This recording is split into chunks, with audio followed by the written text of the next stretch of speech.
సలహాలు సూచనలు తీసుకొని ప్రభుత్వం విధి విధానాలను ఖరారు చేసుకొని ముందుకు వెళ్ళాలని గతంలోనే సభా సమావేశాల కంటే ముందే ప్రభుత్వ పరంగా సంక్రాంతి తర్వాత రైతు భరోసా కార్యక్రమాన్ని కొనసాగించాలని ప్రభుత్వ పక్షాన ప్రకటన కూడా చేయడం జరిగింది.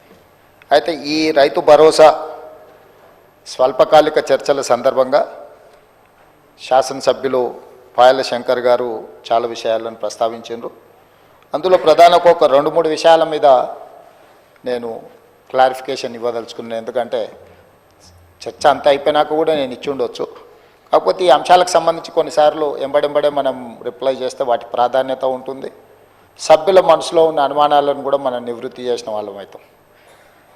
రైతు భరోసా విషయంలో కాంగ్రెస్ పార్టీ రైతులను ఆదుకోవడానికి తీసుకోవాలన్న ఆలోచన, దీన్ని అమలు చేసే విధానంలో ఎవరికి ఎలాంటి అనుమానాలు ఉండాల్సిన అవసరం లేదు.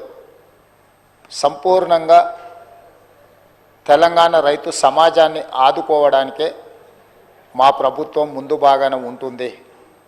కాంగ్రెస్ పార్టీకి శ్రీమతి ఇందిరాగాంధీ గారికి ఉన్న చరిత్ర ఈడ ప్రతి ఒక్కరికి తమరికి ప్రత్యేకంగా తెలుసు అధ్యక్ష. భూమి చుట్టూతా ఉన్న పేదలు, ముఖ్యంగా దళితులు, గిరిజనులు, బలహీన వర్గాలు, వ్యవసాయ కుటుంబాలు భూమినే నమ్ముకొని భూమినే అమ్మగా భావించి ఈ భూమి చుట్టూతోనే వాళ్ళ జీవితం ముడిపడి ఉన్న విషయంలో ఆ రైతులను ఆదుకోవాలన్నదే ప్రభుత్వం యొక్క ఆలోచన. గత ప్రభుత్వం గొప్పగా చెప్పుకునే రైతు బంధు పథకం, ఈ రైతు బంధు పథకం యొక్క మూల ఉద్దేశం పెట్టుబడి సహాయ పథకము. వ్యవసాయ రైతుకు పెట్టుబడి సహాయ పథకము. పెట్టుబడి సహాయం ఎవరికి అధ్యక్ష? వ్యవసాయం చేసుకునే వాళ్లకు సహాయం చేయడము, ఆ సహాయము పెట్టుబడి రూపంలో, ఆ సహాయము నగదు రూపంలో రైతుకు చేరవేయాలన్నదే గత ప్రభుత్వం యొక్క లక్ష్యము అని వాళ్ళు జీవోలో స్పష్టంగా వాళ్ళు ఇచ్చిన జీవోలోనే అంశాలను క్రోడీకరించారు. మరి అమలు చేసే క్రమంలో గొప్పల కోసం పోయో, నిర్లక్ష్యపూరితంగానో, లేకపోతే ఏమాత్రం బాధ్యత లేకుండా బాధ్యతారహితంగా వ్యవహరించడం వల్ల సరాసరి ప్రభుత్వానికి అందుతున్న ఒక అంచనా, మేము వచ్చిన తర్వాత 7,625 కోట్లు రైతు భరోసా పథకంలో రైతుల ఖాతాలు వేసినవి తీసేస్తే అంతకంటే ముందు 72,816 కోట్లు గత ప్రభుత్వం రైతులకు రైతు బంధు పథకంలో వేసిండ్రు అధ్యక్ష. అందులో ఒక అంచనా సాగులో లేని భూములకు 22,606 కోట్ల రూపాయలు, సాగులో లేని భూములకు రాళ్లకు, రప్పలకు, గుట్టలకు, రోడ్లకు, లేకపోతే పరిశ్రమలుగా రూపాంతరం చెందిన లేఅవుట్లై రియల్ ఎస్టేట్లో ఎకరాలను గజాలుగా మార్చి గజాలను లేఅవుట్లు చేసి లేఅవుట్ల ద్వారా ఇండ్లు అమ్ముకొని కాలనీలు వెలిసిన వాళ్ళకు కూడా ఈరోజు రైతు బంధు వచ్చింది. దాంతో 72,000 కోట్లలో 22,000 కోట్లు దాదాపుగా ఆయాచిత లబ్ధి అనర్హులకు చేరిందని ఒక అంచనా అధ్యక్ష. ఈరోజు నేను అడుగుతున్న అధ్యక్ష, నేను మీ దృష్టికి తీసుకొస్తున్న పాయల్ శంకర్ గారిని కూడా నేను అడగదలుచుకున్నా, రాళ్లకు, రప్పలకు, గుట్టలకు కూడా మనం ఇద్దామా? అదేవిధంగా రాజీవ్ రహదారిలో పోయిన పత్రికల్లో వచ్చిన వార్తలు అధ్యక్ష, నేనేం కొత్తగా చెప్పట్లేదు. గజ్వేల్ ప్రాంతంలో కల్వకుంట్ల చంద్రశేఖరరావు గారు ప్రతిపక్ష నాయకుడు ప్రాతినిధ్యం వహిస్తున్న గజ్వేల్ నియోజకవర్గ పరిధిలో రాజీవ్ రహదారిలో భూమి పోయి రాజీవ్ రహదారి వేసిన రోడ్డు కూడా రైతు బంధు పథకం ద్వారా నిధులు ఇచ్చిండ్రు అధ్యక్ష. అదేవిధంగా నా ప్రాంతానికి సంబంధించి శ్రీశైలం, మా సొంత ఊరికి వెళ్ళాలంటే ఈ దారిలోనే వెళ్ళాలి అధ్యక్ష. ఆమన్గల్లు ప్రాంతంలో శ్రీశైలం రోడ్లో పోయిన భూమికి కొత్త పాస్ పుస్తకాలు అధికారులు, అక్కడ కొంతమంది రాజకీయ దళారులు కుమ్ముకై శ్రీశైలం పోయిన రోడ్లకు ఈరోజు రైతు బంధు పథకాన్ని ఆ గత ప్రభుత్వం ఇచ్చింది అధ్యక్ష. ఇదే కాకుండా అధ్యక్ష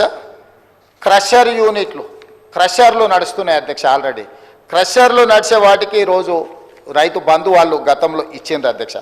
అదేవిధంగా మైనింగ్ భూములు అధ్యక్ష, మైనింగ్ లీజులు ఇచ్చి మైనింగులు జరుగుతున్న భూములకు ఈరోజు రైతు బంధు ఇచ్చింది అధ్యక్ష. అదేవిధంగా టీఆర్ఎస్కు సంబంధించిన నాయకులు అధికారులు పోడు భూములు రైతులకు, పేదలకు, గిరిజనులకు, ఆదివాసీలకు ఇస్తే వాళ్ళ పేరు మీద కూడా నకిలీ పట్టాలు తయారు చేసి నకిలీ పట్టాల ద్వారా కూడా రైతు బంధు పథకాన్ని ఆయాచిత లబ్ధి పొందిండ్రు అధ్యక్ష. ఈరోజు ఇట్లా చెప్పుకుంటూ పోతే అది క్రషర్లు కావచ్చు, శ్రీశైలం నేషనల్ హైవే కావచ్చు, లేకపోతే రాజీవ్ రహదారి కావచ్చు, లేకపోతే క్రషర్ యూనిట్లు క్రషర్లు పెట్టినవి కావచ్చు, లేకపోతే మైనింగ్లు ఇచ్చినవి కావచ్చు, లేకపోతే హైదరాబాదు చుట్టుముట్టూత, ముఖ్యంగా హైదరాబాదు నగరం చుట్టుముట్టూత ఒకప్పుడు మనందరం చూసినాం. కూరగాయలు పండించేవాళ్ళు, ఆకుకూరలు పండించేవాళ్ళు, వివిధ రకాల ద్రాక్ష తోటలు, చాలా వ్యవసాయం జరిగేది. కానీ ఇవాళ హైదరాబాదు నగరం చుట్టుముట్టూత ఒక 50 కిలోమీటర్ల పరిధిలో 70-80% వ్యవసాయం ఎవరు చేయడం లేదు. రియల్ ఎస్టేట్లుగా మారి, లేఅవుట్లుగా మారి, ప్లాట్లుగా విక్రయించి ఈరోజు మొత్తం వ్యవసాయేతర పనులకు, పరిశ్రమలకు, లేకపోతే ఐటీ కంపెనీలకు, లేకపోతే రియల్ ఎస్టేట్ లేఅవుట్ల కిందనూ మారిపోయినాయి అధ్యక్ష. గత ప్రభుత్వము యావరేజ్గా 2 సీజన్లకు కలిపి ప్రతి సంవత్సరం 3 కోట్ల ఎకరాలకు వాళ్ళు డబ్బులు ఇచ్చుకుంటూ పోయినారు అధ్యక్ష. 3 కోట్ల ఎకరాలకు వాళ్ళు ఎకరాకు 10,000 ప్రకారం చేసుకుంటూ పోతే 15,000 కోట్ల రూపాయలు ప్రతి సంవత్సరం దాదాపుగా ±10% వాళ్ళు ఖాతాలలో వేసిండ్రు అధ్యక్ష. అట్లా వాళ్ళు ఇచ్చిన 72,000 కోట్లల్లో 22,000 కోట్ల రూపాయలు జాతీయ రహదారులకు, రియల్ ఎస్టేట్లో ప్లాట్లు అమ్మిన వాళ్లకు, క్రషర్లకు, మైనింగ్లకు, రాళ్లకు, రప్పలకు, కొండలకు, గుట్టలకు దొంగ పాస్ పుస్తకాలు తయారు చేసుకొని అధికారంలో ఉన్నాం కాబట్టి అధికార పార్టీ నాయకుల అనుచరులము, వారి సహచరులము, వారి బంధువులమని వేలాది కోట్ల రూపాయలు కొల్లగొట్టిండ్రు అధ్యక్ష. మరి ఈరోజు నేను అడుగుతున్న తమ ద్వారా ప్రధాన ప్రతిపక్షము ఈ పథకాన్ని 80,000 పుస్తకాల్లో చదివిన సారాంశంతో దీన్ని తయారు చేసిన ప్రధాన ప్రతిపక్ష నాయకుడు వచ్చి ఇంత కీలకమైన అంశం చర్చకు వచ్చినప్పుడు వారు సూచనలు ఇస్తారని అనుకున్నాం అధ్యక్ష. వారి అనుభవం నుంచి, వారి పరిపాలనలో వారు నేర్చుకున్న అంశాల నుంచి ఈ ప్రభుత్వం ఏదైనా సూచన వస్తే మేము తీసుకుందాం అనుకున్నాం. ఇక్కడ ఒక అంశం చెప్పొచ్చు అధ్యక్ష. ఈరోజు ఇది ప్రవేశపెట్టిన వ్యవసాయ శాఖ మంత్రి గారు తుమ్మల నాగేశ్వరరావు గారు వారికంటే సీనియర్, వారికంటే ముందు ఎమ్మెల్యే, వారికంటే ముందు మంత్రి, వారికంటే ఎక్కువ శాఖలు నిర్వహించారు. అయినా మా సహచార మంత్రి తుమ్మల నాగేశ్వరరావు గారికి ఎలాంటి బేసిజాలు లేవు అధ్యక్ష. ఒకవేళ ఎవరైనా మొదటిసారి శాసనసభ్యుడైనా, ఈరోజు నేను ఎందుకు రిప్లై చేస్తున్నా, మొదటిసారి శాసనసభ్యుడు శంకర్ గారు, పాయల శంకర్ గారు కొన్ని అంశాలు లేవనెత్తితే వారు గతంలో స్థానిక సంస్థలలో ప్రజాప్రతినిధిగా పనిచేశాడు. ఎమ్మెల్యే కాకపోయి ఉండొచ్చు, ఎమ్మెల్యే కంటే ఎక్కువ ప్రజలతో మమేకమై ప్రజా జీవితంలో సంవత్సరాల కొద్ది ప్రజలలో ఉన్నారు. తనకు ఒక అనుభవం ఉంది. అది ముఖ్యంగా ఆదిలాబాద్ లాంటి వెనుకబడిన ప్రాంతం, గిరిజనులలో ఆదివాసీలు అత్యధికంగా ప్రాతినిధ్యం వహిస్తున్న ప్రాంతం నుంచి వచ్చిందంటే డెఫినెట్గా అవుట్ ఆఫ్ హిజ్ ఎక్స్పీరియన్స్ తన అనుభవం నుంచి కొన్ని ప్రభుత్వానికి సూచనలు చేసినప్పుడు ఈ ప్రభుత్వం తప్పకుండా మొదటిసారి సభ్యుడు కాబట్టి మేము వినం, అత్యంత సీనియర్ కాబట్టి ఆయన ఏ అబద్ధాలు చెప్పినా అబద్ధాలు అన్నిటిని ప్రభుత్వం స్వీకరించాలి. ఇట్లాంటి వాదనలకి ఇక్కడ తావలేదు అధ్యక్ష తమ నాయకత్వంలో.